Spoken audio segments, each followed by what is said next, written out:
హిందూ ధర్మం ప్రేక్షకులకు నమస్కారం. శతమానం భవతి కార్యక్రమానికి స్వాగతం, సుస్వాగతం. ప్రతిరోజులాగే ఈరోజు కూడా ప్రేక్షకులు ఉన్నటువంటి సమస్యలన్నిటికీ చక్కటి పరిష్కార మార్గాన్ని అందించేందుకు, అదేవిధంగా గురుగారు చక్కని ఆశీర్వచనలు అందిస్తూనే ఎన్నో ఆధ్యాత్మిక విషయాలను తెలియజేయడానికి మనతో పాటు ఉన్నారు ప్రముఖ జ్యోతిష్యులు, దేవి ఉపాసకులు, మైసూర్ దత్తపీఠ ఆస్థాన పండితులు, వాస్తు బ్రహ్మ శ్రీ కొడగండ్ల శ్రీరామ్ శర్మ గారు.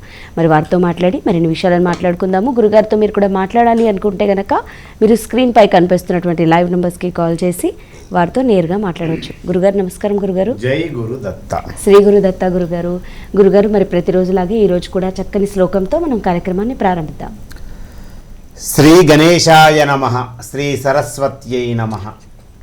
శ్రీపాదవల్లభ నరసింహ సరస్వతి శ్రీ గురు దత్తాత్రేయాయ నమః. గణపతి సచ్చిదానంద సద్గురవే నమః. దత్త విజయానంద తీర్థస్వామినే నమః. మాధవానంద మదనానంద స్వామినే నమః. శ్రీ అజిలావజుల వెంకటరమణ గురుపాదుకాభ్యాం నమః. చాముండేశ్వరి రేణుకాదేవి సమేత శ్రీ కనకదుర్గా నాగలక్ష్మీ సమేత విశాలాక్షి విశ్వనాథ సమేత కైలాసేశ్వర స్వామి అఖిలాండేశ్వరీయ నమః. సౌరాష్ట్రే సోమనాథంచ శ్రీశైలే మల్లికార్జునం ఉజ్జయిన్యాం మహాకాలం ఓంకారే త్వమలేశ్వరం పరల్యాం వైద్యనాథంచ డాకిన్యాం భీమశంకరం సేతుబందేతు రామేశం నాగేశం దారుకావనే వారణాస్యంతు విశ్వేశం త్రయంబకం గౌతమీతటే హిమాలయేతు కేదారం కృష్ణేశంచు శివాలయే.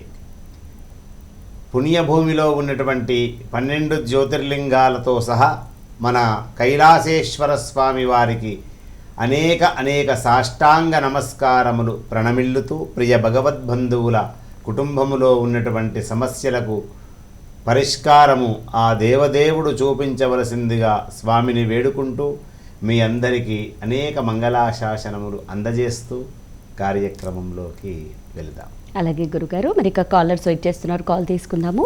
హలో. హలో, నమస్తే అండి. నమస్తే అండి. మీ పేరు, ఎక్కడి నుంచి మాట్లాడుతున్నారు?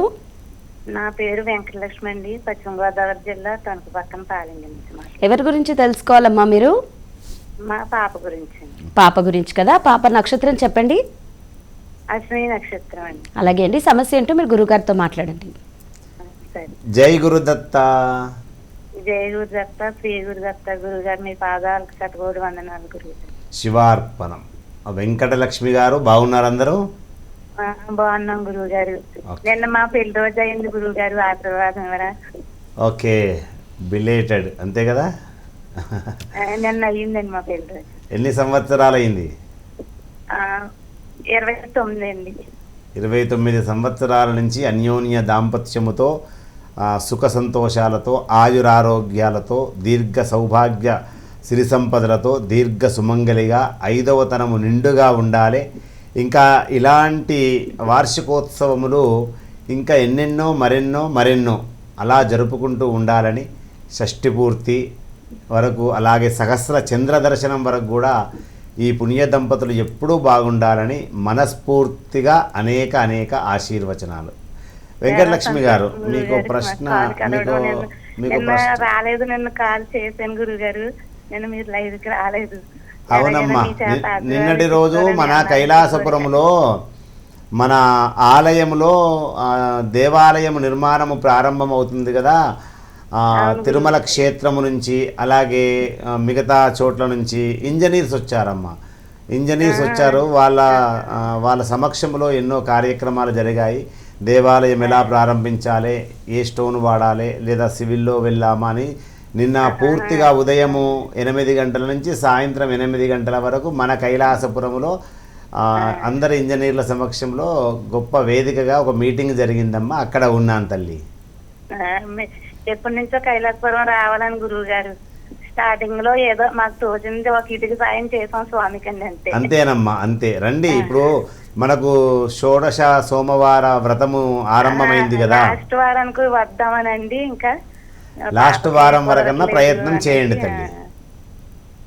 ఓకే, పాప జాబుకి వేరే జాబ్కి ఎగ్జామ్ రాసిన గురువు గారు, సెంట్రల్ గవర్నమెంట్ జాబ్కి. జాబ్ వస్తుందా ఏంటో అనేసి అడుగుదామని గురువు గారు. సరే, మీకు జాబ్ ఎలా వస్తుంది అవన్నీ చెప్పేస్తాను.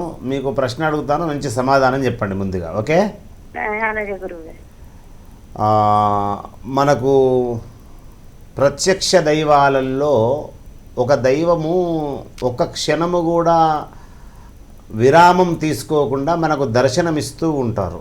ఎవరు ఆ దేవుడు? సూర్య భగవానుడు. ఎవరమ్మా? సూర్య భగవానుడు అండి. Right answer. 100కు 100% రైట్ ఆన్సర్. ప్రత్యక్ష దైవాలలో ఒక క్షణము కూడా విరామం తీసుకోకుండా. రైట్. ఆ సూర్య భగవానుడి యొక్క వాహన చక్రాలు ఎన్ని ఉంటాయి? ఎన్ని గుర్రాలు ఉంటాయి? గుర్రాలు 7 గుర్రాలు గురువు గారు. Right answer. చక్రాలు అన్నది నాకు అంత ఐడియా రావట్లేదు. ఓకే, అంటే మీరు 2 ప్రశ్నలకు కరెక్ట్ ఆన్సర్ చెప్పారు కాబట్టి ఈ ఆన్సర్ నేను చెప్తాను.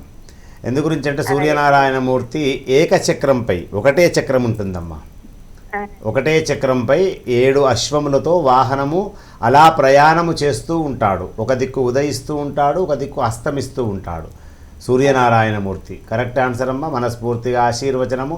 అశ్విని నక్షత్రము మీ కూతురిది. నక్షత్రాధిపతి కేతువు, రాస్యాధిపతి కుజుడు. గవర్నమెంటు, సెంట్రల్ గవర్నమెంట్ అయినా గవర్నమెంట్ ఉద్యోగపరంగా అయినా ఏలినాటి శని ప్రభావంలో ఉంది కాబట్టి మొన్న ఉగాది నుంచి అనుకున్న సమయానికి అనుకున్న పనులు సకాలములో జరగకపోవడంతో మానసికమైనటువంటి కాస్త ఇబ్బందులకు గురవుతుంది. దీనికి భయపడవలసిన పని లేదు. ఏలినాటి శనిలో ప్రథమార్థంలో మంచి చేసే అవకాశం ఖచ్చితంగా శనైశ్వరుడు దారి చూపిస్తాడు. దీనికి మంచి పరిష్కారం ఏమిటంటే ఒక ట్రైయాంగిల్లో ఉన్నటువంటి పగడం, ఆ పగడంలో ఇటాలియన్ పగడం, ఇది పంచలోహంలో ఆ రత్నాన్ని తయారు చేయించి మంగళవారం రోజు కుజహోర అనే సమయం ఉంటుంది. కుజహోర సమయం కూడా ఉదయం 6 నుంచి 7 గంటల 22 నిమిషాల లోపే. ఆ సమయంలోనే ఆ ఉంగరం గనక అమ్మాయికి మధ్య వేలుకు పెట్టే ప్రయత్నం చేయండి. గవర్నమెంట్ ఉద్యోగ ప్రయత్నం చేసుకోమని చెప్పండి. తప్పకుండా జయము జరుగుతుంది. ఓకేనా వెంకటలక్ష్మి గారు? చేసిందండి. ఇప్పుడు డాక్యుమెంట్ వెరిఫికేషన్కి వెళ్ళిందండి. ఇంకా దాంట్లో తెలిసిపోద్ది ఏదైంది అని, తర్వాత తెలుస్తుంది అని అన్నారండి. ఓకే, నేను చెప్పిన రత్నం పెట్టండి, మీరు శుభవార్త వింటారు. అదే గురువు గారు ఒకసారి పాపకి చెప్పారండి, ఇది వినాయకుడిది చేయించి వేయమన్నారండి. మెల్లో వేసానండి. అప్పుడు అది కూడా పగడంలో ఉందా? పగడం వినాయకుడే చేయించండి, మెల్లో వేసానండి. పగడం వినాయకుడు మెడలో ఉంది కదా, ఉద్యోగం వరకు వచ్చింది. ఇప్పుడు ఈ రత్నం పెట్టండి, ఉద్యోగం వచ్చేస్తుంది అంతే. అలాగే గురువు గారు. సరే తల్లి, ఆశీర్వచనాలు. జయ గురుదత్త. అలాగే గురుగారు మరి ఇక మనం 16 సోమవారాల వ్రతం అయితే మొదలు పెట్టాము. దిగ్విజయంగా 3 వారాలు అయితే పూర్తయిపోయింది. ఇక రేపు మనకి మనం 4వ వారం చేసుకోబోతున్నాం కదండి. అయితే రేపటి కార్యక్రమాల్లో ఏమేమి కార్యక్రమాలు నిర్వహిస్తున్నారు, అదేవిధంగా కైలాసపురానికి వచ్చే వాళ్ళకందరికీ కూడా భగవద్బంధులందరికీ కూడా ఒక చిన్న సందేహం, ఇంత గొప్ప వ్రతాన్ని చేస్తున్నారు కదా, మరి మేము వచ్చేటప్పుడు ఏమేమి తీసుకురావాలి, మేమేమైనా తీసుకెళ్ళాలా అనే సందేహం కూడా ఉంటుంది కదా, మరి ఆ విషయాలు కూడా తెలియజేస్తారు. వాగర్థ వివసంపృక్తౌ వాగర్థ ప్రతిపత్తయే జగతః పితరౌ వందే పార్వతీ పరమేశ్వరౌ. 16 సోమవారాల వ్రతంలో భాగంగా 3వ సోమవారం ఆనందంగా, సుందరంగా, దివ్యంగా, భవ్యంగా, దేదీప్యమానంగా, అట్టహాసంగా కైలాసములో హిమగిరి శిఖరాలలో నివసిస్తూ ఉన్నటువంటి ఆది దంపతులే ఆనందపడుతూ చేసుకుంటున్నటువంటి గొప్ప వ్రతం ఇది. ఇందులో అవకాశము అందరికీ రాదు. అది స్వామి అమ్మ అనుగ్రహం ఉన్నటువంటి వాళ్ళు మాత్రమే ఇందులో అవకాశం తీసుకుంటారు, అవకాశం వాళ్ళు ఇస్తారు. ఇప్పుడు భగవద్బంధువులు కోకొల్లలు ఎటు చూసినా, ఇరు రాష్ట్రాలే కాకుండా భారతదేశంలో ఎన్నో కోట్ల మంది హిందూ సనాతన ధర్మాన్ని సంరక్షించేటువంటి వాళ్ళు ఉన్నా, శైవ సాంప్రదాయం ప్రకారము పాటించేటువంటి వాళ్ళు ఉన్నప్పటికీ, శాక్తేయ విధానాలు అనుసరించి పాటించిన వాళ్ళు ఉన్నప్పటికీ కూడా మరి అందరికీ అవకాశం దొరకదు. నాకు తెలిసి ఎక్కువ శాతము ఒక 200 మందికో 300 మందికో దొరికితే ఎక్కువ, అంతకంటే ఎక్కువ దొరకదు. మనం ఇలా ప్రతి వారము చేస్తూ ఉన్నప్పటికీ కూడా ఓ 20,000 మంది, ఓ 2 లక్షల మందికి అవకాశం ఇస్తామంటే అది నా చేతిలో ఏం లేదు. నేను ఏ కార్యక్రమం చేసినా కూడా స్వామి అనుగ్రహం ఎంతమందికి అవకాశం ఉంటే అంతమందికి. అలా ఈ 3వ వారము అద్భుతంగా జరిగింది. రేపటి రోజు 4వ వారము. వచ్చే వారము కూడా సంకష్టహర చతుర్థి కలిసి వస్తుంది మనకు. ఏది 31వ తేదీ వస్తుంది. రేపటి రోజు ఏకాదశి వెళ్ళి ద్వాదశి 4వ సోమవారంలో అడుగు పెడుతున్నాము. అందులో శ్రావణ మాసంలో 2వ సోమవారంలో అడుగు పెడుతున్నాము. భగవద్బంధువులు ప్రత్యక్షంగా ఈ 16 సోమవారాలలో ఏ వారమైనా కూడా రావచ్చు, దగ్గరి ప్రాంతంలో ఉన్నటువంటి వాళ్ళు. ఇక మిగతా దూర ప్రాంతంలో ఉన్నటువంటి వాళ్ళైనా దగ్గరి ప్రాంతంలో ఉన్నటువంటి వాళ్ళైనా ఇందులో మీరు ఈ 16 సోమవారాలలో మీరు సభ్యత్వము తీసుకున్నటువంటి వాళ్ళు గనక ఉంటే ఖచ్చితంగా చివరి వారము మాత్రము ఆ ఉద్యాపన సమయములో మీరు మీ కరకమలములచే ఆ యొక్క వ్రతాన్ని సంపూర్ణంగా చేసుకొని 16 సోమవారాల మృత్తికలింగాలను సృష్టించి ఒక్కసారి మోక్షము ప్రసాదించమని ఆ లింగాలను వేడుకుంటూ ఆ ప్రధాన గర్భదేవాలయంలో నిక్షిప్తము చేసే సమయములో చూస్తే ఈ 16 సోమవారాల వ్రత సంపూర్ణ ఫలితము ప్రత్యక్షంగా వచ్చినటువంటి వాళ్ళకు ఖచ్చితంగా వస్తుంది. ఇక ఎవరో 1% 2% రాలేని పరిస్థితులలో ఉన్నటువంటి భగవద్బంధువుల కోసము తప్పకుండా యాజమాన్యాన్ని సంప్రదించి లైవ్ కార్యక్రమం కూడా పెట్టిద్దాం. అలా అని చెప్పి రాకుండా ఊరుకోకండి. ఎందు గురించి అంటే స్వతహాగా ప్రత్యక్షంగా ఉన్నటువంటి దానికి విలువ ఎక్కువ, మీకు తెలిసిందే. అందులో ఈ దగ్గర ప్రాంతంలో ఉన్నటువంటి వారు ప్రతి వారం రండి, నేను రావద్దని చెప్పాను. ఎందు గురించి అంటే అది నాది కాదు, దేవాలయం మన అందరిది. అదొక హిందూ సనాతన ధర్మాన్ని సంరక్షించేటువంటి గొప్ప దేవాలయం కాబట్టి అందరూ రావాల్సిందిగా సూచన. అయితే మీరు అడిగినటువంటి ప్రశ్నలో భగవద్బంధువులు ఏమేమి తీసుకురావాలి అని అంటే, ఈరోజు వరకైతే ఇది తీసుకురండి అని నేను చెప్పను, అమ్మ కూడా చెప్పదు, స్వామివారు కూడా అడగరు. ఎందు గురించి అంటే మనము భగవత్ సన్నిధానముకు వెళుతున్నప్పుడు మన లోపల మనకు ఆలోచన కలిగి రావాలి. ఎక్కడెక్కడికి ఊరికి ఉత్త చేతుల వెళ్ళకూడదంటే ఒక దేవాలయానికి చేతులు ఊపుకుంటూ వెళ్ళకూడదు. అలాగే ఒక హాస్పిటల్కు అంటే వైద్య రంగంలో చికిత్స పొందుతున్నటువంటి వారిని చూడడానికి వెళుతాం కదా, వాళ్ళ దగ్గరికి కూడా ఊరికే చేతులు ఊపుకుంటూ వెళ్ళకూడదు. ఇప్పుడంటే అన్నీ మానేసుకున్నారు. గత కొన్ని రోజుల క్రితం సమయంలో ఓ పండ్లు లేదా ఏదైనా ఫలాలు తీసుకొని ఏదో బ్రెడ్ ప్యాకెట్ తీసుకొని అలా వెళ్ళి ఇచ్చేవాళ్ళు. అంటే ఊరికే ఉత్తి చేతులు వెళ్ళకూడదు. దేవాలయానికి మాత్రము భగవంతుడు ఖచ్చితంగా చూస్తాడనమాట. ఈ దంపతులు, ఈ కుటుంబము, ఈ గోత్రము నుంచి, ఈ వంశము నుంచి నా యొక్క క్షేత్రములో వాళ్ళ పాదము మోపుతున్నప్పుడు వాళ్ళు ఏమేమి తీసుకొచ్చారు నాకు, ఆ తీసుకొచ్చినటువంటి ఫలము కావచ్చు, పంచామృతాలు కావచ్చు, లేదా ఇంకా ఏది శాకాహారానికి సంబంధించిన కూరగాయలు కావచ్చు, లేదా ఇంకేదైనా కావచ్చు, అది వచ్చేటప్పుడు తీసుకొచ్చారా, లేదా ఊరికే ఖాళీ చేతులతో వచ్చారా, లేదా ఒక కొబ్బరికాయ కొనుక్కొని ఎడమ చేతిలో పట్టుకొని వచ్చారా, కుడి చేతిలో పట్టుకొని వచ్చారా, ఇవన్నీ పరీక్షిస్తారండి. అంటే దేవాలయంలో భగవద్బంధువులు ఇప్పుడు సభ్యత్వం తీసుకున్నారు. సభ్యత్వం తీసుకున్నటువంటి వాళ్ళు నిజంగా కూడా ఏమీ తీసుకురావద్దు, అన్ని గురువుగారే ఇస్తారనేటువంటి మాట వాళ్ళకు తెలుసు. అక్కడికి పోతే ఏమీ తక్కువ ఉంటుంది, గురువుగారు మనకు అన్నీ ఇస్తాడు, మనం ఊహించిన దానికంటే గొప్పగా ఉంటుంది ప్రతి విషయంలో అని తెలుసు. అయినా కూడా నేను ఊరికే రావద్దని చెప్తాను.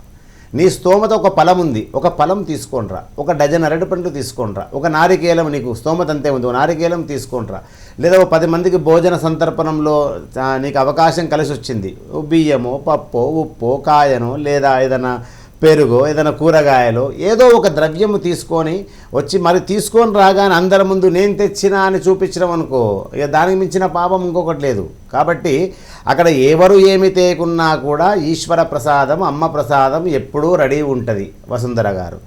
ఒకవేళ మీరు తెస్తే మాత్రము ఆ ఆది దంపతుల మనసులో స్థిరంగా నిలిచిపోతారు. అందుకే దేవాలయం వెళ్ళేటప్పుడు పెద్దల సమక్షంలో పెద్దలను కలిసేటప్పుడు ఒక గురువులను సంప్రదించి వాళ్లకు పాద నమస్కారం చేసేటప్పుడు ఒక సాధువులు, సత్పురుషులు, మహర్షులు, యోగులు, బైరాగులు, నాగ సన్యాసులు వీళ్ళందరి సమక్షంలో మనం వెళుతున్నప్పుడు ఊరికే ఉత్త చేతిలో వెళ్ళకూడదు. కాబట్టి భగవద్బంధువులు మీకు మీ యొక్క స్తోమత ఉన్నంత వరకు ఏదైనా సరే పత్రం పుష్పం ఫలంతో ఏమన్నారు, నీ మనసులో ఏమనిపిస్తుంది, ఈరోజు స్వామివారికి నేను తేనె తీసుకెళ్లాలనిపిస్తుంది, తేనెతో అభిషేకం చేస్తున్నప్పుడు నేను చూస్తే నా కుటుంబం మంచిగా ఉంటుంది, తీసుకురండి. లేదా ఓ పంచదార, లేదా ఓ పాలు, ఓ పెరుగు, లేదా ఓ నెయ్యి, మీకు ఏది అనిపిస్తుంది, లేదా ఓ పూలహారము, విడిపూలు, మారిడదలము, మహాబిల్వము, ఏకబిల్వము, ఏది లేదు ఓ చెట్టు తీసుకొచ్చి నేను ఆ గుళ్ళో పెడతా, ఏదో ఒకటి తీసుకొని రావటం వలన మనము శివపార్వతుల విషయంలో వాళ్ళ అకౌంట్లో పడిపోతాం. నేను మీకు ఎన్నోసార్లు కూడా చెప్పాను, కోటి లింగాల మృత్తిక లింగాల మహాపూజాది క్రతువు చేయడానికి కారణం ఏమిటంటే, అప్పుడు కొన్ని వేల మందికి నేను ఈ అవకాశం కల్పించాను స్వామివారి అమ్మవారితో సహా. మనము కోటి మృత్తిక లింగాలను ఎప్పుడైతే క్రతువులో పాలు పంచుకొని నిక్షిప్తం చేశామో, ఈ షోడశ సోమవారాల మృత్తిక లింగాలను కూడా కోటి లింగాలలో కలుపుతున్నామో, మనకు కష్టం వచ్చినప్పుడు బంధువులు, మిత్రులు, సహోదరులు, శ్రేయోభిలాషులు, మన కాలనీ వాళ్ళు, మనని ఈర్ష్య, ద్వేష, కుట్రలు, కుతంత్రాలతో ఉన్నటువంటి వాళ్ళు సహాయము చేయనప్పుడు, ఎవరు కూడా సహాయం చేయనప్పుడు కంఠము వరకు కష్టము వచ్చి ఏమి చెయ్యాలి అని నీకు తోచక, అప్పుడు పరమేశ్వర, దీనదయాలు, కృపాసాగర అని వేడుకుంటే నీవు చేసిన పుణ్యం ఉన్నది చూడు, ఏదైతే మృత్తికలింగం వేసిన పుణ్యము, షోడశ సోమవార వ్రతంలో పాలు పంచుకున్నటువంటి పుణ్యము, నీవు ఉత్త చేతులు కాకుండా పండ్లు తెచ్చిన పుణ్యము, పాలు తెచ్చిన పుణ్యము, ఏదో ఒకటి తెచ్చిన పుణ్యం ఉంటుంది కదా, ఆ పుణ్యము నీవు మంచి మనసుతోటి, మనస్సంకల్పితముతోటి ఆది దంపతులకు సమర్పిస్తున్నటువంటిగా భావనతోటి నువ్వు తెచ్చావు చూడు, ఆ పుణ్యము తప్పనిసరిగా నీ కష్టాన్ని దూరం చేస్తుందండి. కాబట్టి భగవంతుడి విషయంలో ఎప్పుడు మనం ఊరికే వెళ్ళొద్దు. ఊరికే వెళ్తే ఆయన కూడా ఊరికే ఊపుకుంటూ వచ్చారు కదా, ఇక నేనేమి ఇచ్చేది ఉంది అని ఆయన కూడా, అమ్మ కూడా అనుకుంటే ఏమింటుంది. కొందరు భక్తులలో నానా రకాల భక్తులు ఉంటారు. భగవంతుడా, నన్ను సృష్టించింది నువ్వే, నేను నీకు ఏమి సమర్పిస్తాను, నీకు సమర్పించేంత గొప్పవాణ్ణి నేను కాదు కదా, మరి నేను నా దగ్గర అన్నీ ఉన్నాయి, అవన్నీ నీ యొక్క భిక్షనే, నీ ఐశ్వర్యం ఈశ్వరాది చేతంటారు, సమస్తం ఇచ్చినటువంటి వాడివి నువ్వు, నేను నీకేమి సమర్పిస్తాను అనేటువంటి వాళ్ళు కూడా ఉంటారు. అరే నువ్వు నాకు ఏమి సమర్పించకున్నా పర్వాలేదురా, జలధార ప్రియో శివ, ఓ చెంబడు నీళ్ళైనా శుద్ధమైన జలాన్ని తెచ్చుకో అనేటువంటి భగవద్బంధువులు కూడా ఉంటారు. మీకు భక్తులలో నాస్తికులు ఆస్తికులు రెండు రకాలుగా ఉంటారు వసుంధర గారు. ఎలా అంటే భగవంతుడి దగ్గరకు వచ్చి మొరపెట్టుకునే మోకాళ్ళ పైన కూర్చొని మొరపెట్టుకునే విధానం ఒకటైతే, నన్ను పుట్టించావు, నేను నిన్ను అడిగానా, అడగలే కదా, నన్ను పెద్దగా చేశావు, నేను నిన్ను అడిగానా, అడగలే కదా, నన్ను సంస్కారవంతుని చేస్తున్నావు, నేను నిన్ను అడిగానా, అడగలేదు కదా, నేనేం అడగకున్నా నువ్వు నాకు అన్నీ చేస్తున్నావు, అయినప్పుడు నేను నీకు ఎందుకేమి ఇవ్వాలి, అవసరం లేదు, నన్ను పుట్టించింది నువ్వు, నేను అడిగానా అనేటువంటి నాస్తికులు కూడా ఉంటారు. ఆ నాస్తికుడు ఏమంటాడంటే, నేను ఈ భూమండలం మీదకి రావద్దనుకున్నాను, అయినా కూడా నువ్వు నా తల్లి గర్భంలో నవమాసాలు ఉండేటట్టు చేశావు, మలమూత్రాల మధ్యలో ఉండేటట్టు చేశావు, భూమండలం మీద పడేశావు, ఇప్పుడు నా ఈ కలి ప్రభావంలో ఎన్నో రకాల పాపాలు పుణ్యాలు అనుభవిస్తున్నాను, ఈ తప్పు నీదే కదా ఈశ్వర అనేటువంటి మూర్ఖులు కూడా ఉంటారు. అటువంటి వాళ్ళకు కూడా శివుడు మంచి ప్రసాదం ఇస్తాడు. ఏమని ప్రసాదం ఇస్తాడు చూడండి. ఈ నాస్తికుడు ఏమంటాడు, నేను ఉత్తి చేతుల్నే వస్తాను, నాకు ఇంకా వరాలు ఇవ్వాలి, నేను నీకు ధూపం చూపెట్టను, నాకు వరం ఇవ్వాలి, నేను దీపం పెట్టను అయినా నాకు వరం ఇవ్వాలి, నేను నీకు పండు తీసుకురాను, నైవేద్యం పెట్టను అని వరం ఇవ్వాలి అని వాడు పూజ చేస్తున్నాడు. ఎలాంటి పూజ చెప్పండి. జలం నాస్తి అంటే నేను నీకు జలము సమర్పించను, ధూపం నాస్తి నేను ధూపం ఇవ్వను, దీపం నాస్తి దీపం వెలిగించను, నైవేద్యం నాస్తి నైవేద్యం పెట్టను, అయినా కూడా ప్రసన్నవరదో భవ అంటే ప్రసన్నంగా అంటుండు, నేనేం నీకు పెట్టను, అయినా నువ్వు నాకు ప్రసన్నం కావాలి. ఎందు గురించి ప్రసన్నం కావాలి అంటే, నువ్వు నాకు అన్ని సమర్పించావు, నేను నీకు ఏమి ఇవ్వలేను, నన్ను పుట్టించమని అడిగానా, నన్ను ఎందుకు పుట్టించావు ఈ కలి ప్రభావంలో? ఈ కలి ప్రభావంలో ఎటు చూసినా కూడా ఈర్ష్యలు, కుట్రలు, కుతంత్రాలు, రాగద్వేషాలు, కాబట్టి నేను నీకు ఏమి ఇవ్వను, నాకు ప్రసన్నంగా అనగానే అప్పుడు ఈశ్వరుడు కైలాస హిమగిరి శిఖరాలలో అర్ధాంగి అయినటువంటి నిత్య సుమంగళి అయినటువంటి పార్వతీదేవి పక్కన కూర్చున్నప్పుడు, ఓహో ఇటువంటి భక్తులు కూడా ఉంటారా అని ఇద్దరు ఆలోచనలో పడ్డారట. పార్వతీ పరమేశ్వరులు ఆలోచనలో పడి వానికి కూడా ఇంత చక్కగా పూజ చేస్తున్నాడు. ధూపం నాస్తి దీపం నాస్తి జలం నాస్తి నైవేద్యం నాస్తి అంటున్నాడే, మనకేం పెట్టాడట, ప్రసన్నంగా అంటుండు. ప్రసన్నమైదామంటే ఏమండి వాడు ఏమి అంటుండు, వానికి ఏం ప్రసన్నమవుతాం అని పార్వతీదేవి అంటుంటే, అప్పుడు పరమేశ్వరుడు ఆనందపడి ప్రసన్నమవుదామే, వాడు ఎలా మొక్కుతున్నాడో, వాడి మొక్కుబడి ఎలా ఉందో ఆ విధంగానే మనం వరమిద్దాం, అంతే కదా. వాడు ఏం తెచ్చుండో దాని ప్రకారం మనం వరమిద్దాం, వాడు ఏమి ఇయ్య అంటుండు దాని ప్రకారమే మనం ఆశీర్వచనం ఇద్దాం. అదే ఇలాంటి ఆశీర్వచనం ఇచ్చాడు చూడండి ఈశ్వరుడు అమ్మవారు కలిపి. అన్నం నాస్తి అంటే నీకు అన్నము దొరకకుండాలే, అన్నం నాస్తి, వస్త్రం నాస్తి, ధనం నాస్తి, చిరంజీవ సుఖీభవ అని ఎవరిచ్చారు ఆశీర్వచనం? ఆది దంపతులు ఇచ్చారట. కాబట్టి భగవంతుడి విషయంలో అది శైవ సాంప్రదాయం కానీ, లేదా వైష్ణవ సాంప్రదాయం కానీ, శాక్తేయ ఆచారం కానీ, లేదా ఇంకా మధ్వ ఆచారం కానీ, మన సాంప్రదాయంలో ఎన్ని ఉన్నాయో ఒక సత్పురుషుల దగ్గరికి వెళ్ళినప్పుడు, ఒక మహానుభావుల దగ్గరికి వెళ్ళినప్పుడు, ఒక దేవోత్తమ దేవత సార్వభౌముడైనటువంటి లయకారకుడి యొక్క పూజాది క్రతువులు చేస్తున్నప్పుడు ఊరికే వెళ్ళకూడదు.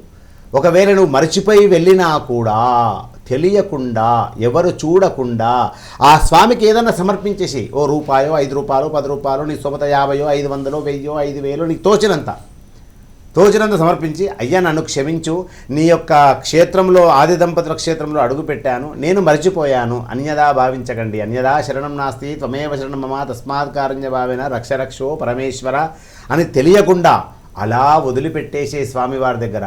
అందరూ చూసేటట్టుగా వేశావా, అది మళ్ళీ నరకం అనుభవించినట్టే. ఎవరు చూడకుండా వేశావా, ఆయన గుర్తిస్తాడు, అమ్మ ఇద్దరు గుర్తిస్తారు, నిజంగానే వీళ్ళు మర్చిపోయారే, అందుకే ఇక్కడ సమర్పించారు. చిరంజీవ సుఖీభవ, నీ గోత్రము నీ వంశం అభివృద్ధిలోకి ఉండుగాక అని ఆశీర్వదిస్తారు. కాబట్టి చాలా గొప్పగా జరుగుతుంది. రేపు 4వ వారము భగవద్బంధువులు ప్రత్యక్షంగా ఉన్నటువంటి వాళ్ళు రండి. 31వ తారీఖు మాత్రము సంకష్టహర చతుర్థి అంటారు, అంటే కష్టాలు పోయేటువంటి రోజు. అంటే ప్రథమ పూజితుడు వినాయకుడు, నాయకులకే నాయకుడు, గణాలకు అధిపతి, కవులకే కవి, ముక్కోటి దేవతలే ముచ్చటగా ఆరాధించే దైవం ఎవరంటే మరి వినాయకుడు. ఆయనకి ఇష్టమైన రోజే సంకటహర చతుర్థి. పౌర్ణమి తర్వాత వచ్చేటువంటి 4వ రోజు మనకు సోమవారం ఈసారి కలిసి వస్తుంది. శ్రావణ మాసంలో 3వ సోమవారం కలిసి వస్తుంది. కాబట్టి ఆ రోజు సంకటహర చతుర్థి కష్టాలు పోవడానికి బూరు ఉన్న నారికేలాలను గణపతిని ఆవాహన చేసి సమర్పిస్తాము. అంటే సుమారుగా ఒక 150 బూరు ఉన్న నారికేలాలు స్వామివారి సంఖ్యతో ప్రమాణంగా చేసి సంకటహర చతుర్థి పూజ చేసి, తర్వాత 4వ సోమవార వ్రతము కూడా చేసి, ఆ పరమేశ్వరుడికి అద్భుతంగా అభిషేకం చేసి ఆ రోజు ఆది దంపతుల కళ్యాణం కూడా చేద్దామనుకుంటున్నాము. మరి ఈ 16 సోమవారాలలో ఒక 3 కళ్యాణాలు చేయాలని ఇప్పుడే ఇంతకుముందే అనుకున్నాను. 3 కళ్యాణాలు చేస్తే బాగుంటుంది కదా, ఎన్నో మంచి రోజులు కలిసి వస్తున్నాయి. 5వ వారము మొదటి కళ్యాణము ఆది దంపతుల కళ్యాణం. 5వ వారం ఎందుకు చేస్తున్నామంటే, ఒకటి గణపతికి సంబంధించిన రోజు రావటము, మరి పంచముఖుడు అంటారు, అంటే 5వ సంఖ్య ఈశ్వరుడికి చాలా ప్రాణం. పంచముఖుడు ఎవరో కాదు, సాక్షాత్తు ఈశ్వరుడే. సద్యోజాత వామదేవ అఘోర తత్పురుష ఈశానుడు అంటారు. పంచముఖ రూపంలో ఉన్నటువంటి పరమశివుడికి 5వ సోమవారం రోజు ఇలా కలిసి రావడం వలన ఆ మృత్తికలింగ పూజ, సోలా సోమవార వ్రతము, గణపతి దేవుడి పూజ, సంకటహర చతుర్థి వ్రతము, ఈశ్వరుడికి మహాభిషేకము, ఆది దంపతుల కళ్యాణము చేద్దాము. అలా 5వ వారము మొదటి కళ్యాణము, అలా 10వ వారము 2వ కళ్యాణము, చివరి వారము అలా 3 కళ్యాణాలు చేద్దాము. ఒకటి కలియుగ ప్రత్యక్ష దైవమైనటువంటి వెంకటేశ్వర స్వామి కళ్యాణం, ఇంకొకటి ఆ స్వామి ఎవరు అనుగ్రహిస్తాడో తెలియదు, అలా గొప్పగా చేసుకుందాము. కాబట్టి భగవద్బంధువులారా, ఆధ్యాత్మిక రంగంలో ఓలలాడుతున్నటువంటి మీకు మీ సమస్యలు పరిష్కారం చేసేంత గొప్పవాన్నైతే నేను కాదు, నేను ఒక మామూలు నరుణ్ణి మీలాగనే. కాకపోతే గురువు ప్రసాదించినటువంటి విద్యలో అందులో మీకు ఆ గురువును విశ్వసించి విశ్వాసంగా నమ్మకంగా నమ్ముతున్నాను కాబట్టి నేను మీకు ఇచ్చే పరిహారాలు మీరు నన్ను విశ్వసిస్తున్నారు కాబట్టి ఇదొక మంచి పరిహారము, ఇదొక మంచి క్రతువు కాబట్టి ఇందులో భాగస్వాములుగా చేరండి. అంతే తప్ప గురువుగారు ఏదో చెబుతున్నారని మాత్రం చేరకండి. ఒకటి నమ్మకము, విశ్వాసము, మీ మనస్సంకల్పితం నెరవేరాలనుకున్నటువంటి వాళ్ళు మాత్రమే మీ రాతలో రాసి ఉండి, మీ నుదుటి రాతలో రాసి ఉండి, మీ వంశము, మీ గోత్రము, మీకున్న సమస్యలు పరిష్కారం లభిస్తాయి అనుకుంటేనే ఈ 16 సోమవారాల్లో మీరు భాగస్వాములు కండి.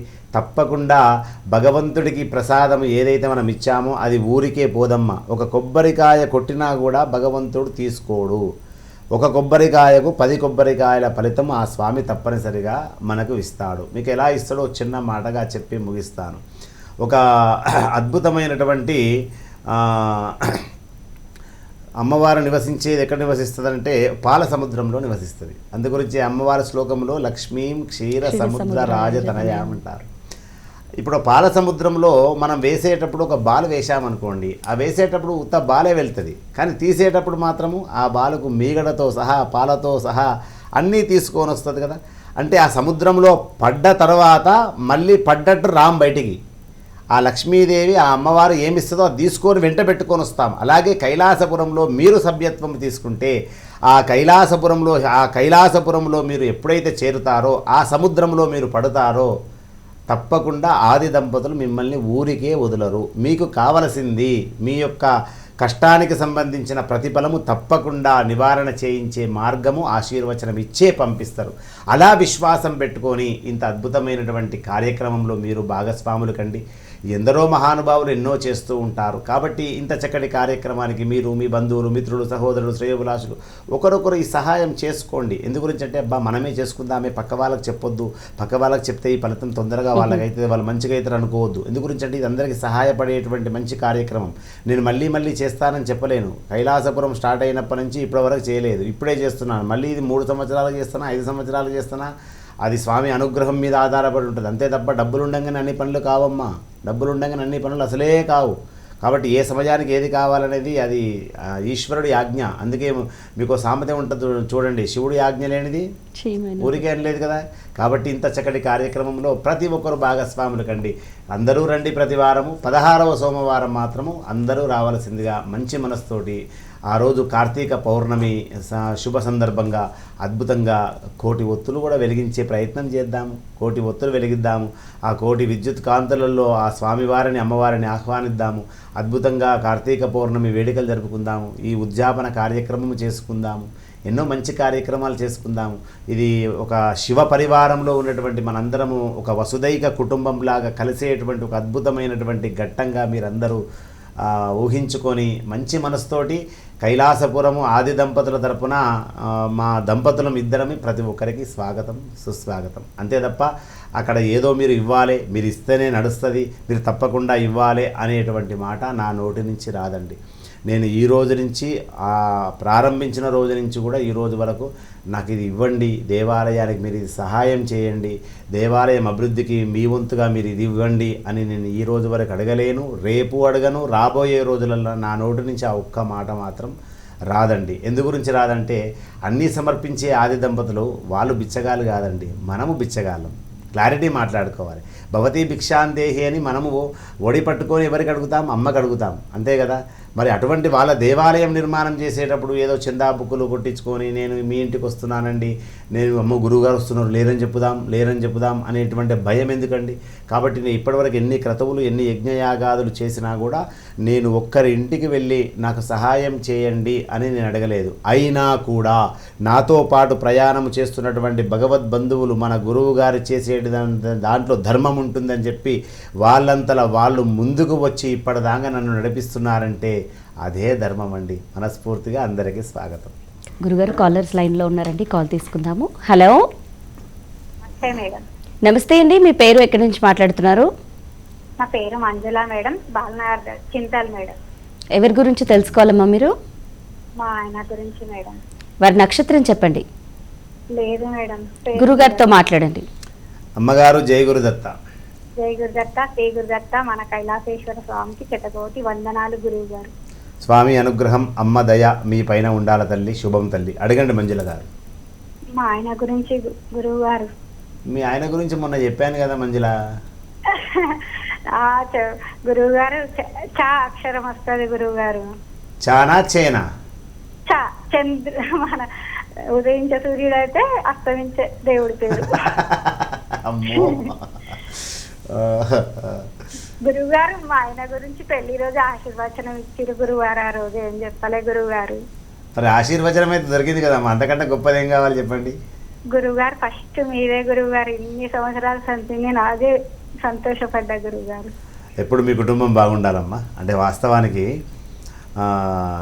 మరణం లేనటువంటి వ్యక్తులలో, దేవతలలో సూర్యచంద్రుడు కూడా ఒకరు. వాళ్ళకి మరణం లేదు. నిజంగా వాళ్ళకి మరణం ఉందనుకోండి, కలియుగమే అంతమైపోయినట్టు, ఇంకా అంతకంటే ఎక్కువే ఉంది. కాబట్టి ఇక్కడ చే అక్షరానికి ఒక రాశి వస్తుంది, చా అక్షరానికి ఒక రాశి వస్తుంది. అందుకే సందిగ్ధంలో పడుతున్నాం. మరి ఎన్ని రాశులు మారుతాయంటే చేకేమో మేషరాశి వస్తుంది మొదటి రాశి, చాకేమో మీనరాశి వస్తుంది. అంటే 12 రాశులు. చా అచ్చే అంత తేడా ఉంటుంది చూడండి. అందుకే అడుగుతున్నాను. చా అక్షరం తీసుకోమంటారా? ఓకే మంజుల, నీకు ప్రశ్న అడుగుతాను, తర్వాత మీ వారి గురించి చెప్తాను. సరే గురుగారు, మీరు కదా గురువుగారు. ఓకే తల్లి. మంచి మనసుతోటి అనేక మంగళాశాసనములు, ఆశీర్వచనములు శుభం జరగాలని కోరుకుంటున్నాను. ఇవాళ ఆదివారం కాబట్టి సూర్యనారాయణమూర్తికి సంబంధించిన ప్రశ్ననే ఇంకొకటి అడుగుతాను. అసలు సూర్యనారాయణ మూర్తులు ఎంతమంది ఉన్నారు? 12 మంది గురువుగారు. Wow, super. మంజులనా, గురుగారు 12 మంది. మంజులనా, మజాకా? Super, right answer. అసలు ఈ ప్రశ్నకు ఆన్సర్ చెప్పాలంటే చాలా ఆలోచించాలి, ఎవరైనా చాలా ఆలోచించాలి. కానీ మీరు అలా చమత్కారంతో చెప్పారంటే మీరు శతమానం భవతి రోజు చూస్తారనే విషయం నాకు అర్థమైపోయింది. రోజు చూస్తా గురుగారు, రాకుండా వచ్చింది పెట్టుకుంటా గురుగారు. అయ్యో, నేను రానట్టు కూడా మీకు తెలుస్తుందా? మీరు రాన్నాడు మళ్ళీ వచ్చింది పెట్టుకొని చూస్తా గురుగారు. చాలా మంది భక్తులు ఎంత తెలివిగా ఉపయోగిస్తారు వసుంధర గారు. హిందూ ధర్మం ఆధ్యాత్మిక ఛానల్ శతమానం భవతి పైన లైవ్ అనేది కనబడలేదు అనుకోండి, గురువు గారు రాలే ఇవాళ, అంతే. ఈరోజు గురువు గారు రాలే, డిక్లేర్ అయిపోతారు. ఇక రెండవది, మీరు అక్కడ కూర్చుంటారు కదా, ఈరోజు గురువు గారు మనతో ఉన్నారు, వసుంధర గారు ఉన్నారా, ఇంకొకరు ఉన్నారా, తెలిసిపోతుంది వాళ్ళకు. నిన్నటి రోజు వసుంధర గారు, మళ్ళీ రేపు కూడా వసుంధర గారు కనబడరుకో నిన్నటిదే ప్రోగ్రామ్ అనేటువంటి ఆలోచనలో ఉంటారు. చాలా తెలియగలవారు. రైట్, మీరు అడిగిన ప్రశ్నకు సమాధానం కరెక్ట్గా చెప్పారు. ఇంకొక ప్రశ్న అడుగుతాను. సూర్య భగవానులు 12 మంది అన్నారు, రైట్ ఆన్సర్. 12 మంది పేర్లు చెప్పగలుగుతావా? చెప్పలేను గురువు గారు. ఓకే, నేను చెప్తాను. ఎందుగురించంటే మీరు మంచి ఆన్సర్ ఇచ్చారు. అసలు ఒక సూర్యుడే ఉన్నాడు అనేటువంటి విషయం అందరికీ తెలుసు. అసలు నిజంగా కూడా ఈ సృష్టిలో సూర్యుడు పుట్టలేదు, ఇంకా చంద్రుడు పుట్టలేదు. గుట్టలు, కొమ్మలు, చెట్లు, ఆకులు, నదులు, కొండలు, లోయలు, ఈ సృష్టి పుట్టక ముందే ఒక మహాశక్తి పుట్టింది. ఆ మహాశక్తి పేరే అపర్ణ, పార్వతి, దుర్గా, మృడాని, చండి, ఆర్య, దాక్షాయని, గిరిజ, మహాకాళి. అంటే అనేక శక్తి రూపాలలో ఏకరూపమై ఒక్కతే అమ్మవారు గెలిచి ఉంది. ఆ మహాకాళి అమ్మవారి. ఆ అమ్మవారికి ఒకరోజు ఆలోచన వచ్చి, ఇన్ని శక్తులు ఉన్నటువంటి మనము సృష్టిస్తే సరిపోతుంది కదా అని చెప్పి అప్పుడు ఈ యొక్క అద్భుతాన్ని సృష్టించింది. ఈ ప్రకృతిని, పంచభూతాలను, నవగ్రహాలను, అలాగే అష్టదిక్పాలకులను, సూర్యుణ్ణి, చంద్రుణ్ణి, ఇలా అందరిని సృష్టించింది. అటువంటి మహాశక్తి సంపన్నురాలే ఆ పార్వతీ అమ్మవారు. అందుకే మీకు ఎంతమంది దేవతలు ఉన్నా కూడా పార్వతీ అమ్మవారిని, ఆ పరమేశ్వరుణ్ణి గనక మంచి మనసుతోటి ఆరాధిస్తే కష్టాలు ఒకరోజు లేటు పోతుండొచ్చు, కానీ శాశ్వత పరిష్కారం ఇస్తారండి వాళ్ళు. ఇంకోటి, శివ పూజ, అమ్మ పూజ అందరికీ దొరకదండి, అందరికీ దొరకదు. కోట్ల రూపాయలను సంపాదించవచ్చు, అది గత జన్మ కృతం పుణ్యం ఉండొచ్చు అంతే. కానీ ఒక శివ పూజ, ఒక అమ్మ పూజ ఆరాధించాలంటే మాత్రము నీ వంశములో తరతరాలుగా చేసిన పుణ్యము నీ నుదుటి రాతలో రాసి ఉన్నటువంటి వాళ్లకు మాత్రమే ఈ అవకాశం దొరుకుతుందండి. ఇది నేను ఊరికే అనటం లేదు, ఆషామాషిగా మాట్లాడటం లేదు. మీకు ఎన్నో గ్రంథాలు ఉన్నాయి, శివపురాణ గ్రంథాలు. ఎందరో మహానుభావులు కూడా ఈ విషయం గురించి చెప్తారు. నిన్న అద్భుతమైనటువంటి దశమి, ఆషాదశమి అంటారు. నిన్నటి రోజు అంటే మన పండుగలలో విశేషమైనటువంటి రోజులు ఉంటాయి, చాలామందికి తెలియదు. నిన్నటి రోజు శివుడికి గంధముతో అభిషేకం చేసావా, కష్టాలు పోతాయి. ఆ కష్టాలు ఏమిటంటే అప్పుల బాధలు, రుణ బాధలు పోతాయి.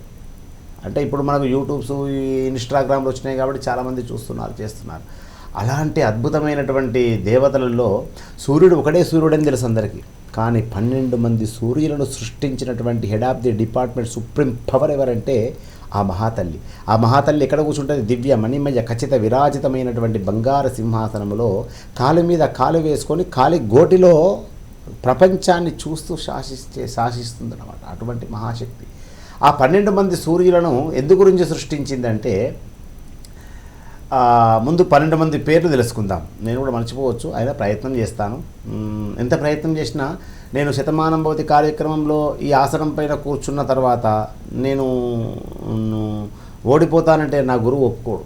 నాకు అటు ఈశ్వరుడు ఒక భుజం వైపు, గురువు ఒక భుజం వైపు ఉంటాడన్నమాట, ఇద్దరు. కాబట్టి నేను అయ్యయ్యో అని బాధపడ్డా కూడా వాళ్ళిద్దరూ నన్ను ఇలా ముందుకు నడిపిస్తూ ఉంటారు. 12 మంది సూర్యుల పేర్లు: మిత్ర రవి సూర్య భాను ఖగపూష హిరణ్య గర్భ పరీచ్య ఆదిత్య సవిత్ర అర్క భాస్కరేభ్యో నమః అన్నారు. అంటే మనకు వచ్చేటువంటి వాడు ఆదిత్యుడు. అందుగురించి మనం ఆదిత్య హృదయం చదువుతూ ఉంటాం. ఆదిత్యుడు అంటే ఆయనకి ఎన్ని మాసాలు తెలుసా అమ్మ? నాకు తెలిసి 12 నుంచి 15 మాసాల బాలుడు. ఆ 12 నుంచి 15 మాసాల బాలుడికే మిట్ట మధ్యాహ్నము చెమటలు మనకు వస్తే ఏసీలు వేసుకుంటాం. అంటే సూర్యనారాయణమూర్తి ఉదయించే ముందు ఒక రకంగా ఉంటాడు. ఎలా ఉంటాడు? బంగారు వర్ణములో ఉంటాడు. బంగారు వర్ణములో ఎరుపు సూర్యుడిలాగా ఆరంభమై ఆ ఎరుపు సూర్యుడు వచ్చినప్పుడు మనం చూడగలుగుతాం కళ్ళతోటి. ఖచ్చితంగా ఇలా తెరిచి ఒక అర నిమిషం మాత్రం చూడగలుగుతాం. మిట్ట మధ్యాహ్నం సూర్యుని చూడగలుగుతావా? ఒక్క క్షణం ఇలా చూస్తే నీ కళ్ళకి నీళ్లు గారుతాయి, గమనించండి. అంటే అంత పవర్ ఉంటాడు సూర్యనారాయణమూర్తి. అయితే మనకు వచ్చే ఆ చిన్న బాలుడికే మనం ఇన్ని అయ్యయ్యో సూర్యుడు ఇబ్బంది పెడుతున్నాడే అనేటువంటి ఆలోచనలో ఉంటాం కదా.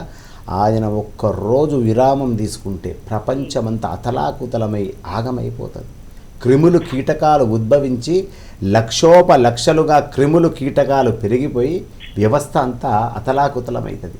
అందుగురించి ఒక్కరోజు విరామం తీసుకోకుండా పనిచేసేటువంటి మహాదేవదేవుడే సూర్యనారాయణమూర్తి. ఆయన పేరే ఆదిత్యుడు. మిగతా 11 మంది సూర్యులు ఏం చేస్తారు తెలుసా?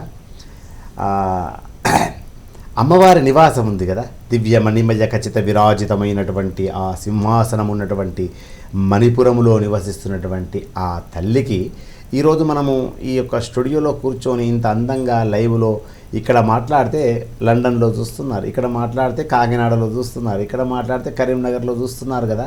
మరి ఇంత అందంగా మనము కనబడుతున్నామంటే విద్యుత్ కాంతులలో మనం కూర్చొని ఉన్నాం, అంతే కదా. ఆ విద్యుత్ కాంతులలో మనం కూర్చున్నాము. ఇవి శాశ్వతం కాదు. ఈ విద్యుత్ కాంతులు అయిపోగానే స్విచ్ ఆఫ్ చేసేస్తారు, అయిపోతుంది, మళ్ళీ చీకటి అయిపోతుంది. ఇలా ఎప్పటికప్పుడు మటుమాయమయ్యేటువంటి విద్యుత్ కాంతులలో అమ్మ ఉండదు. విద్యుత్ కాంతి సమప్రభం అమ్మవారి పేరు. ఎలాంటి విద్యుత్ కాంతులు అంటే మిగతా 11 మంది సూర్యులు అమ్మవారి యొక్క అద్భుతమైనటువంటి సుందరమైనటువంటి ఆ భవనానికి కాంతులై విరాజిల్లుతూ ఉంటారట. ఎంత అద్భుతం చూడండి వర్ణన. 11 మంది సూర్యులే అమ్మ సేవ చేస్తూ ఉంటారు. ఎలాంటి సేవ? ఎప్పుడు వేడి కావాలి, ఎప్పుడు చల్లదనం కావాలి, ఎప్పుడు కిరణాలు రావాలి, ఎప్పుడు ఆనందంగా ఉండాలి, ఎప్పుడు మేధస్సు ఇవ్వాలి. అంత గొప్ప అమ్మవారి నివాసానికి మిగతా 11 మంది సూర్యులు కాంతులై విరాజిల్లుతూ ఉంటారు. మనకు వచ్చేవాడు చిన్న బాలుడు, ఆయనకే మనం తట్టుకోలేము. మరి అమ్మల గన్నయమ్మ, ముగ్గురమ్మల మూలపుటమ్మ ఆ తల్లికి ఆ సూర్యనారాయణమూర్తి సేవ చేస్తారు. అందుకే నేనేమంటానంటే ఆదివారం రోజు ఒక్కరోజైనా మాంసాహారం భుజించకండి అని నేను చాలాసార్లు చెప్తాను. మన కర్మ ఏంటంటే ఎవడో ఏదో దేశం వాడు ఆదివారం సెలవును ప్రకటిస్తే అదే నానుడైపోయి ఆదివారమే మనం అన్ని దినాలనేటువంటి ఆలోచనలో పడి అనారోగ్య సమస్యలు తెచ్చుకుంటున్నాము తప్ప ఆదివారం రోజు మీరు గమనించండి, నేను మీకు 3-4 చెప్తాను. ఆదివారం రోజు క్షౌరం చేయించుకోవద్దు, కానీ ఆదివారం రోజే చేసుకుంటారు చూడండి. ఎందు గురించి అంటే వీనికి లీవ్ ఉండేది అదే రోజు, వీడికి ఉన్న రోజునే అన్ని పనులు చేసుకోవాలి. ఆదివారం రోజు మాంసాహారం భుజించొద్దు అంటే ఆ రోజే అద్భుతంగా ఉదయం పూట ఏదో జాకింగులు ఆఫ్ చేసుకొని మళ్ళీ ఉంటుందో అయిపోతుందో అని చెప్పి ఆ లైన్లో నిలబడి దాన్నే తెచ్చుకుంటాడు. అంటే ఆదివారం అనేది భానువారం అంటారు. భానుడు అంటే ఎవరు? సూర్యనారాయణమూర్తి. సూర్యనారాయణమూర్తి ఏం చేస్తాడు? ఆరోగ్యం భాస్కరాదిచ్చేదంటారు. ఆరోగ్యం ఇచ్చేటువంటి ఆ వరం ఇచ్చినటువంటి తల్లి ఎవరికి ఇచ్చింది? సూర్యనారాయణమూర్తికి ఇచ్చింది. నఖశిఖ పర్యంతంలో ఆరోగ్యంగా ఉంటేనే కదమ్మా అన్ని చేయగలుగుతాం. అటువంటి ఆరోగ్యాన్ని ప్రసాదించేటువంటి భానుడికి ఇష్టమైనటువంటి భానువారం రోజున కొన్ని చేయకూడదంటే మన వాళ్ళు వినరు, అసలు వినరు. కలి ప్రభావం కదండి. రాక్షస ఆహారానికి ఎక్కువగా ప్రాధాన్యత ఇస్తాము, అందుగురించే మనం రాక్షసులుగా తయారవుతున్నాం. మనం ఎన్ని చూస్తలేమమ్మా, రోజు ఎన్ని రకాల అవాంఛనీయ సంఘటనలు జరుగుతున్నాయి చూస్తలేమా. కాబట్టి అటువంటి సూర్యనారాయణమూర్తిని ఆరాధించాలి. నిజంగా కూడా కనీసం రోజు నమస్కారం చేయకున్నా ఒక ఆదివారం రోజైనా సూర్యనారాయణమూర్తికి నమస్కారం చేయకుంటే నీకున్న చేతులు వృధా అని నేను చెప్తాను. నీకున్న చేతులు నేను పడిపోవాలి అని నేను శపించను. ఎందు గురించి అంటే మేము మిమ్మల్ని ఇంత గౌరవిస్తాం గురువుగారు, మా చేతులు పడిపోవాలని మీరు అంటున్నారు కదా అని కోపం తెచ్చుకుంటారు. కానీ ఆ భగవంతుడు ఇచ్చినటువంటి అవయవాలలో ఏ అవయవం పని చేయకపోయినా దాని విలువ నీకు అప్పుడు తెలుస్తుందండి.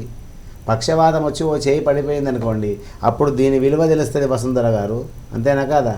ఇప్పుడు నడుస్తుంది కాబట్టి బ్రహ్మాండంగా నా కష్టం నేను చేయగలుగుతున్నాను. ఇది పక్షవాతం వచ్చి పడ్డప్పుడు దీని విలువ ఏందనేది తెలుస్తుంది. కాబట్టి కనీసం నీకు ఎలాంటి అనారోగ్య సమస్యలు రావద్దు అంటే ఆదివారం రోజు సూర్యనారాయణమూర్తికి నమస్కారం చేయాలి. 12 నమస్కారాలు వీలుంటే చేయండి. కనీసం 12 నమస్కారాలు చేయడానికి నీకు బద్ధకమైతే ఒక నమస్కారం అనే చేయండి. ఎందు గురించి నమస్కారమే చేయమంటున్నా అంటే ఆయనకి ఇష్టమైన పూజనే నమస్కారం. అందు గురించి శాస్త్రం ఏమన్నది, నమస్కార ప్రియో బాను, నమస్కార ప్రియో బాను, ప్రియాతి ప్రియమైనటువంటి బాణుడికి పూజ ఏంది నమస్కారం. ఆ నమస్కారం ఎలా చేయాలి? ఇలా నమస్కారం చేయదు సూర్యనారాయణమూర్తికి, ఇలా చేయాలి. ఇలా ఎందు గురించి ఇలా చేయాలంటే ఆయన కిరణాలు నీ ముఖం పైన పడాలి, నీ రేఖలు ఆయన చూస్తూ ఉండాలి. అప్పుడు నీ లోపల ఏమి అనారోగ్య సమస్యలు నీయో తెలుసుకుంటాడు. నిజమా తెలుసుకుంటారా? నిజంగా నా గురువు గారు ఇది సత్యమా అంటే నీకు ఎగ్జాంపుల్ చెప్తాను వసుంధర గారు. ఒక ఆవు ఉందనుకోండి, ఆవు రోజు ఎవరైతే ఆవును కాపాడుతూ ఉంటాడో యజమాని, రోజు యజమాని లేవగానే ఆవు దగ్గరికి పోయి నిమురుతూ ఉంటాడు కదా ఆవును కదా. ఇప్పుడు ఆవులను ఎక్కడ పాడైనాయండి? ఆవులు ఎవరింట్లో ఉన్నాయండి? ఆవులు ఉంటాయి కానీ కుక్కలు ఉంటాయి. మీరు చూడండి, బన్ని కన్ని కక్క కుక్క అని మనం చిన్న చిన్న పెట్టుకొని అది ఒళ్ళో కూర్చొని అన్నీ పోసినా కూడా అమృతంలాగా అబ్బో నా బన్ని పోసింది కదా అనుకుంటాం. అంతేగాని ఒక ఆవు ఉంటే ఎంత అద్భుతంగా మన హిందూ ధర్మం అంటే, ఒక ఆవు ఇంటి ముందట ఉండి ఆవుకు గడ్డి తినిపించేటువంటి యజమాని రోజు వచ్చి నిమురుతూ ఉంటే ఆ ఆవు గుర్తిస్తుందట, నా యజమాని, నన్ను చూసేటువంటి యజమాని రోజు నిమురుతూ ఉన్నాడు కదా, ఈరోజు ఈ యొక్క హస్తములో నిమురుతూ ఉన్నప్పుడు వీడికి ఏదో రోగం వస్తుంది అని గుర్తిస్తుందట ఆవు. గుర్తించి ఆ రోగానికి సరిపడేటువంటి ఆ యొక్క గ్రాస్ కానీ దానికి సంబంధించిన వైద్యానికి సంబంధించిన ఆ ఐటమ్ ఏదైతే ఉందో అది అడవులకు పోయి తిని వచ్చి పాల రూపంలో ఇచ్చి ఆ రోగాన్ని మటుమాయం చేస్తుందట. ఎంత అద్భుతం చూడండి. అలాగే సూర్యనారాయణమూర్తి కూడా ఇలా నమస్కారం చేయడం వలన నీ రేఖలల్లో ఏదన్నా చెడు ఉండి, ఏదన్నా అనారోగ్య సమస్యలు వస్తే, నీ లోపల ధర్మం ఉండి నువ్వు నిజంగా బాలుండి కనుక ఆరాధిస్తూ ఉంటే, ఆదివారం రోజు నేను చెప్పిన ప్రకారంగా నడుచుకుంటూ ఉంటే ఖచ్చితంగా నీకు అనారోగ్య సమస్యలు రాకుండా కాపాడేటువంటి ఏకైక దేవదేవుడు, అఖిలాండకోడి బ్రహ్మాండ నాయకుడు ఆయన సూర్యనారాయణమూర్తి. అటువంటి మహాదేవుడికి ఎన్ని నమస్కారాలు చేస్తే ఎంత పుణ్యం అండి. కాబట్టి ఇవాళ ఆదివారం కాబట్టి ఆయన గురించి మనం మాట్లాడుకుంటున్నాం. చాలా సంతోషం. మంచి ఆన్సర్ చెప్పావు. 12 మంది సూర్యులని. చాక్షరం దగ్గరకు వద్దాము. మీనరాశి వస్తుంది, రాశ్యాధిపతి గురువు. ఏంటి సమస్య? దేని గురించి అడగాలనుకుంటున్నావు తల్లి? ఉన్నావా లైన్లో? హలో మంజుల గారు. మేడం ఏం తెలుసుకోవాలి? చెప్పండి, మీ సమస్య ఏంటో గురుగారితో చెప్పండి. మా ఆయన ఎంత కష్టపడతాడు గురువు గారు, ఏం ఫలితం రావట్లేదు గురువు గారు. ఇగో ఎవరు ఆయనైనా కష్టపడతారు, ఇది బాగా జ్ఞాపకం పెట్టు. ఎవరు ఆయనలో కష్టపడకపోతే ఆ ఇల్లు నడవది. కాకపోతే ఈ మధ్య ఆడవాళ్ళు కూడా కష్టపడుతున్నారు. ఎంత ఆడవాళ్ళు కష్టపడ్డా నెలకు 5 లక్షల రూపాయల వేతనం తీసుకొని వచ్చినా కూడా ఇంటి ఇల్లాలే అంటారు, కానీ ఇంటి యజమాని మాత్రం అనరు. కాబట్టి ఇంటి యజమానే. ఆ కష్టానికి తగ్గ ప్రతిఫలం వస్తుందమ్మా. ఏలినాటి శని నడుస్తుంది, దాని వలన కొన్ని ఆర్థిక సమస్యలతోటి సతమతమవుతూ ఉన్నాడమ్మా. ఈశ్వర ఆరాధన చేసుకోండి, రోజు నెయ్యి దీపం పెట్టండి. మీరు మంచిగా పూజ చేస్తారమ్మా. ఆ భగవంతుని విశ్వసిస్తూ ఉండండి. ఒకరోజు తప్పకుండా భాగ్యలక్ష్మి అమ్మవారు మీ ఇంటికి వస్తుంది, కూర్చుంటుంది, మీకు కావలసింది ఇస్తుంది. శుభం తల్లి, దీర్ఘ సుమంగళీ భవ. జై గురుదత్త. మరొక కాల్ తీసుకుందామండి. హలో. హలో నమస్తే మేడం. నమస్తే అండి. మీ పేరు ఎక్కడి నుంచి మాట్లాడుతున్నారు? నా పేరు భారతి అండి. ఎక్కడి నుంచి మాట్లాడుతున్నారండి? మా చెల్లండి. మీరు ఎవరి గురించి తెలుసుకోవాలి భారతి గారు? మా అమ్మాయి గురించి అండి. అలాగే అండి. అమ్మాయి నక్షత్రం చెప్పి సమస్య ఏంటో గురుగారితో చెప్పండి. శతభిష నక్షత్రం, కుంభరాశి. ఏం పేరమ్మా? దుర్గా రంజిత అండి అమ్మాయి పేరు. మీ పేరేంటి? భారతి అండి. భారతి. ఎక్కడి నుంచి మాట్లాడుతున్నారు భారతి గారు? మా చెల్లండి, Guntur district. Macherla, Guntur district. Okay, అందరు బాగున్నారా తల్లి? బాగున్నారు గురువు గారండి. జై గురుదత్త, శ్రీ గురుదత్త గురువు గారండి. శుభం శుభం. ఆశీర్వచనం అమ్మా, ఆశీర్వచనం. పాదాలకు శతకోటి వందనాలు. మీ నమస్కారాలు ఆ ఆది దంపతులకు వెళ్ళిపోయాయమ్మా. శుభం శుభం తల్లి, శుభం. జై గురుదత్త. మామూలుగా చాలామంది, చాలామంది అన్నాను, గురువుగారి పాదాలకు నమస్కారం చేస్తే మంచిది అని చాలామంది పెడుతూ ఉంటారు. కానీ నేను నమస్కారం స్వీకరించాను. అది కొంతమందికి వేరే రకంగా అనుకుంటారండి. కావాలని ఇంత స్టైల్ కొడుతున్నాడు చూడాలనుకుంటారు. కానీ నేనేమంటానంటే, నరుడుగా పుట్టినటువంటి మనం ఎంత నేర్చుకున్నా కూడా నేర్చుకోవాల్సింది చాలా ఉంది. నేనేమంటానంటే, నాకు నమస్కారం చేయకండి, నా లోపల ఉన్నటువంటి విద్యకు నమస్కారం చేస్తున్నారు సరిపోతుంది. అయితే ఎంత నేర్చుకోవాల్సిన కూడా ఇంకా నేర్చుకోవాలి. మీకు చిన్న ఎగ్జాంపుల్ చెప్తాను వసుంధర గారు. ఒక బ్రాహ్మణుడు జన్మించాడు. మంచిది, చాలా అద్భుతమైనటువంటి విధానం అండి. ఒక బ్రాహ్మణుడు జన్మించాడు. చీమకు కూడా హాని చేయలేదమ్మా. హాని చేయకుండా వేదాలు పఠనం చేస్తూ చేస్తూ చేస్తూ చేస్తూ చేస్తూ ఉన్నాడు. మరణం సమయం వచ్చింది. 98 సంవత్సరాలు బ్రతికాడు. మరణ సమయం వచ్చింది, చనిపోయాడు. చనిపోయినప్పుడు ఈ కలియుగంలో ఇంత పాపము చేయకుండా ఉన్నటువంటి వ్యక్తి మరణించిన తర్వాత ఎక్కడికి పోయిండు? డైరెక్ట్గా బ్రహ్మలోకం పోయిండు. బ్రహ్మలోకం ఎందుకు పోయిండంటే, బ్రహ్మ సృష్టికర్త అయినటువంటి బ్రహ్మదేవుడు వేదాలు చదివినావు కదా నాయన, ఇన్ని సంవత్సరాలు అసలు వేదాలు పఠనం చేస్తే ఉన్నావు కాబట్టి నిన్ను బ్రహ్మలోకం తీసుకురమ్మని నేనే చెప్పాను యమధర్మరాజుకు అని, నీకు ఏం వరం కావాలి కోరుకోమని ఆ బ్రహ్మదేవుడు ఈ బ్రాహ్మణుని అడిగిండట. అడిగితే ఒక్కటే మాట అన్నాడట, నువ్వు నన్ను ఎందుకు సృష్టించావు ముందు అది చెప్పు. పోని సృష్టించినావు కదా, సృష్టించిన వాడివి నా చదువు పూర్తి కానప్పుడే నన్ను ఎందుకు తీసుకొచ్చావు పైకి? నా చదివే పూర్తి కాలే, నేను ఇంకా వేదాలు చదువుతూనే ఉన్నాను, నన్ను ఎందుకు తీసుకొచ్చావు? నన్ను పుట్టించమని అడగలేదు, పుట్టించావు. నేను ధర్మంగా చదువుతూ ఉన్నాను వేదాన్ని, మధ్యలో నన్ను తీసుకొచ్చావు. ఇది పద్ధతి కాదనగానే ఆ బ్రహ్మదేవుడు ఒక క్షణం, సృష్టికర్త అయినటువంటి బ్రహ్మదేవుడు కూడా ఆశ్చర్యపోయి వెంటనే నీకు మళ్ళీ మరు జన్మ వచ్చుగాక అని ఆశీర్వదిస్తే మళ్ళీ జన్మించిండట. మళ్ళీ జన్మించి బ్రహ్మాండంగా మళ్ళీ 100 సంవత్సరాలు చదువుతూ మళ్ళీ వర్ణించాడు. మళ్ళీ బ్రహ్మలోకం పోయాడు. సరిపోయింది అని ఆయన అంటే, ఎందుకు సరిపోయింది? సరిపోలేదు, మళ్ళీ పిలిచావు నన్ను అని అనగానే ఆ బ్రహ్మదేవుడు ఏం చేశాడు తెలుసా? నాయన, అక్కడ ఒక కొండ ఉంది కదా, ఆ కొండ దగ్గరికి పో. నీ గోర్లతోటి నీ వేళ్ళతోటి అలా అలా అలా గీకి అలా అలా చేసి నీ 2 పిడికిళ్ళలో ఎంత మట్టి పడుతుందో అంత మట్టి తీసుకొని రాపో అన్నాడు. దానికి దీనికి సంబంధం ఏంది? అది నువ్వు తీసుకురాపో నాయన, మళ్ళీ నేను పంపిస్తాను, ఎందుకు భయపడుతున్నావు అనగానే కొండ దగ్గరికి పోయిండట. అలా అలా అని 2 పిడికిళ్ళలో మట్టి తీసుకొని బ్రహ్మదేవుడి దగ్గర రాగానే తెరువమని చెప్పాడట. తెరిచాడు. మొదటి 100 సంవత్సరాలు నేర్చుకుంది గింత, మళ్ళీ నేను పంపించాను కదా ఇంకో 100 సంవత్సరాలు, మళ్ళీ 100 సంవత్సరాలు నేర్చుకుంది గింత, నేర్చుకోవలసింది కొండంత. నీకు ఎన్ని సంవత్సరాలు ఆయుష్ ఇయ్యాలి అంటే, హిందూ సనాతన ధర్మంలో ఆ వేదాల సారాంశం నేర్చుకోవాలంటే ఈ జన్మ సరిపోదండి. అందుకే నేనేమంటానంటే, కృష్ణం వందే జగద్గురు. ఆయనకు మించిన గురువు ఈ ప్రపంచంలో రాడు, రాబోడు, లేడు, ఇక పుట్టలేడంట నేను. అదొకటి. ఇప్పుడు నేను నేర్చుకుంది కూడా ఒక ఆవగింజంతనే, ఆవగింజంత. నేర్చుకోవాల్సింది ఎంత అంటే వసుంధర గారు, సముద్రం అంత. ఆ సముద్రం అంతా నేర్చుకోవాలంటే ఎంత ఆయుష్ కావాలండి. అందుకే నేను భగవద్బంధువులకు ఏమంటానంటే, ఒక దేవాలయంలో కానీ ఒక గురువు కానీ దూరం నుంచి నమస్కారం చేయండి. అది ఎందు గురించి నమస్కారం అంటే, సంస్కారం ఉంది కాబట్టి మనందరికీ. ఇప్పుడు నాకంటే పెద్దవాళ్ళు వచ్చిననుకోండి, నమస్కారం అంటాను. మీరు నమస్కారం గురువుగారు. పాదాలు ముట్టుకుంటేనే నమస్కారము చేసినట్టు, పాదాలు తాకితేనే నమస్కారం చేసినట్టు, పాదాలను గుంజుతూనే నమస్కారం చేసినట్టు అంటే అది కాదని నేను అంటాను. ఒక అద్భుతమైనటువంటి ఇప్పుడు ధామం ఉంది, కైలాసపురం ధామం ఉంది. అందులో హెడ్ ఆఫ్ ది డిపార్ట్మెంట్ ఎవరండి? అది ఎవరి నిలయం? ఆది దంపతుల నిలయం. అక్కడ నాకు నమస్కారం చేసి నువ్వు ఎవరిని అవమానపరిచినట్టు కదా? ఆ లోపలికి వచ్చినావంటే నువ్వెంతలో నేనంతే. నాకేం కొమ్ములు ఉన్నాయా? కన్ను ఇంకా 2 పెరిగినాయా? లేవు కదా. కాబట్టి నాకు నమస్కారం చేయొద్దంటాను. దూరం నుంచి నమస్కారం గురువు గారండి, చాలు, అది చాలు. నాకు నా విద్యకు నమస్కారం ఇస్తున్నారు, నా మంచితనానికి నమస్కారం చేస్తున్నారు. నేను నీ మనస్సంకల్పితాలు నెరవేరాలని నేను కోరుకుంటాను. అందుకే మన శతమానం భౌతులో ఎవరు నమస్కారం చేసినా కూడా నేను వెనువెంటనే ఏమంటాను? శివార్పణం. మనం ఎవరమండి? ఇప్పుడు వచ్చి కొన్ని రోజులు ఉండి శివుడు పిలిచినప్పుడు వెళ్ళే వాళ్ళమండి. కానీ శాశ్వతం ఎవరు? వారు కదా. కాబట్టి కొందరికి నచ్చుతా నేను, కొందరికి నచ్చా.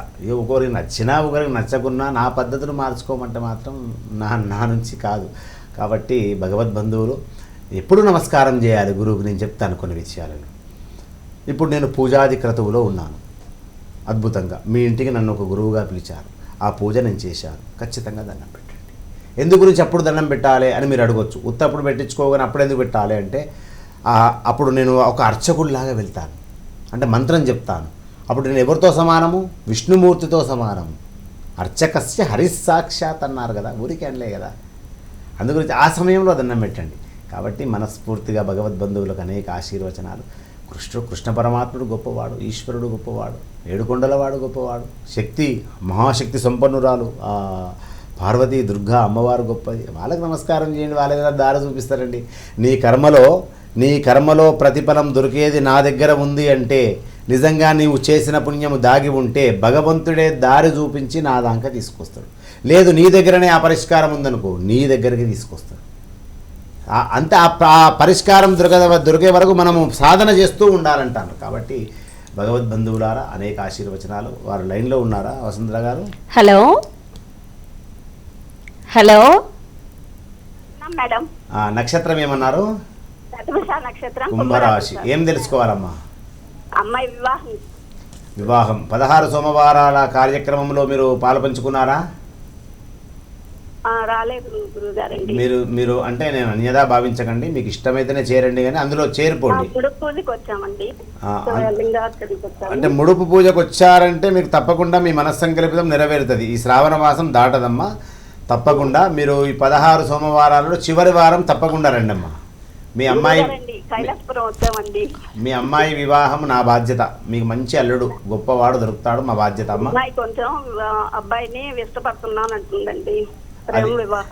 అంటే నేను ఏమంటున్నానంటే అది లైవ్లో అడగకూడదు, నేను చెప్పకూడదు. మీకు ఏదైనా సమయం తీసుకోండి, వినండి అమ్మా, మొత్తం వినండి. ఒకటే తిరిగా మాట్లాడుకుంటూ పోతున్నారు.